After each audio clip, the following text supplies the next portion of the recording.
తూర్పుగోదావరి జిల్లా రాష్ట్ర ప్రభుత్వం ఆదేశాల మేరకు గోకవరం ఆజాద్ కా అమృత్ మహోత్సవ్ కార్యక్రమాన్ని పంచాయతీ కార్యదర్శి టంకాల శ్రీనివాసరావు ఆధ్వర్యంలో ఘనంగా నిర్వహించారు. హర్ ఘర్ తిరంగా కార్యక్రమాన్ని పటిష్టంగా అమలు చేయాలని, గ్రామంలో ప్రతి ఇంటిపైన జాతీయ జెండాను ఎగరవేయాలని తెలిపారు. ఇందులో భాగంగానే పంచాయతీ కార్యాలయం నుండి ఆర్టీసీ కాంప్లెక్స్ వరకు నినాదాలు చేస్తూ ర్యాలీ నిర్వహించారు. సుమారుగా 200 మంది రాజా కాన్వెంట్ విద్యార్థులు, సచివాలయ ఉద్యోగులు, పలు శాఖలకు సంబంధించిన అధికారులు ర్యాలీలో పాల్గొన్నారు.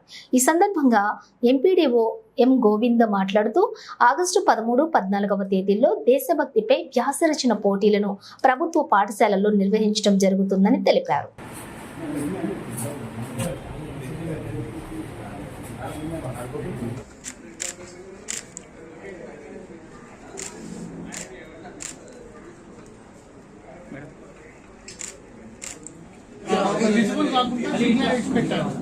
ఏదైతే సిగ్నల్ ఉందో అవుపడడం అయితే మీకు కొత్తే అవుపడు పాతే మీకు అడ్డం వస్తుంటాయి విజిబుల్ ఉండమండి.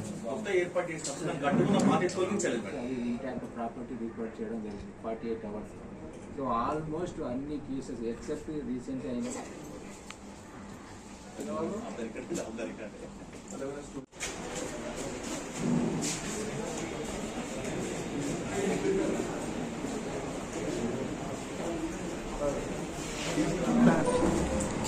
గత నెల 30వ తారీఖు నైట్ మన మట్వాడ పోలీస్ స్టేషన్ పరిధిలో కొత్తగూడ దగ్గర ఈ మడేలయ్య గుడి దగ్గర ఒక లేడీ వాళ్ళ కూతురుతో కలిసి ఎంజిఎం సైడ్ వెళ్తుంటే చీకటిగా ఉన్న చోట వెనక నుంచి 2 వీలర్ వచ్చినటువంటి ఒక అఫెండర్ మెడలో ఉన్న పిస్తల్ తాడు లాక్కుని వెళ్ళిపోయాడు. సో ఒక 2 నిమిషాల తర్వాత అరిచింది. వచ్చిన తర్వాత చుట్టుపక్కల పట్టుకోవాలని ట్రై చేశారు. బట్ వాళ్ళు కొంచెం స్కూటీ ఫాస్ట్ గా తీసుకుని వెళ్ళిపోయారు. సో మాకు డయల్ 100 ద్వారా ఈ విషయం తెలియడంలోనే వెంటనే మేము వెళ్ళి సీన్ విజిట్ చేసి అక్కడ ఉన్నటువంటి క్లూస్ అన్ని కలెక్ట్ చేసుకోవడం జరిగింది. తర్వాత అప్పటి నుంచి కూడా మా ఏసీపీ గారు నాయక్ గారు మరియు మా సిఏ గారు గోపి గారు సిసిఎస్ టీము అలాగే ఎస్ఐ విఠల్ ఆధ్వర్యంలో ఒక 5 టీమ్స్ చేసి వీటి కోసం స్పెషల్ గా మేము ఇన్వెస్టిగేషన్ స్టార్ట్ చేసాము. అయితే మాకు అక్కడ ఏరియాలకు ఒక చెప్పు ప్లస్ స్కూటీ అని ఒక కలర్ స్కూటీ అని తప్ప నెంబర్ కూడా లేదు, నేమ్ ప్లేట్స్ కూడా లేదు. సో కొంచెం కష్టపడాల్సి వచ్చింది బాగానే ఈ కేసు గురించి. సో వీళ్ళు మాకు భూపాలపల్లి ఏరియా నుంచి వచ్చారు. ఈరోజు పట్టుకోవడం జరిగింది ఒక 4 అఫెండర్స్ ని. అందరూ కూడా ఆల్రెడీ ఎన్డీపీఎస్ అంటే గాంజా కేసులో ఆల్రెడీ అరెస్ట్ అయి ఉన్నారు.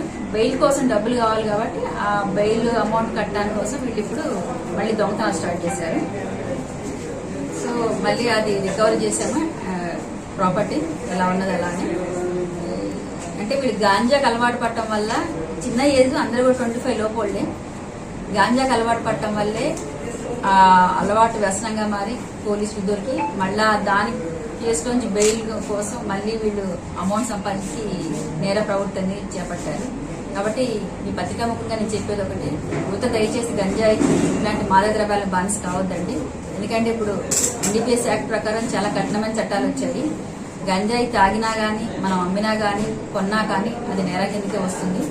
సో దయచేసి ఈ గాంజా అనేది అలవాటు లేకపోతే ఇప్పుడు ఈ 4 యువకులు కూడా మంచి వాళ్ళ పొజిషన్ లో వాళ్ళు ఉండేవాళ్ళు. ఈ గాంజా తాగటం వల్లే వీళ్ళు ఇప్పుడు అఫెండర్స్ గా మారడానికి వచ్చింది. మత్తు పదార్థాలు పర్టికులర్లీ గాంజా అమ్మటం కానీ తాగటం కానీ కొనటం కానీ ఇది నేరం అండి. దయచేసి వరంగల్ నగరంలో మాత్రం పర్టికులర్లీ ఈ గవర్నమెంట్ ఇప్పుడు మెయిన్ ఫోకస్ ఈ గాంజా మీద ఉంది కాబట్టి ఇది మాత్రం అమ్మొద్దు, కొనొద్దు, తాగొద్దు. అలానే నేమ్ ప్లేట్స్ ఇటువంటి బండ్లు కూడా ఇక్కడ యూజ్ చేస్తే కఠినంగా మేము సీజ్ చేయడమే కాకుండా కోర్టుకి రాస్తాము, ప్లస్ కేసులు కూడా చేయాలి.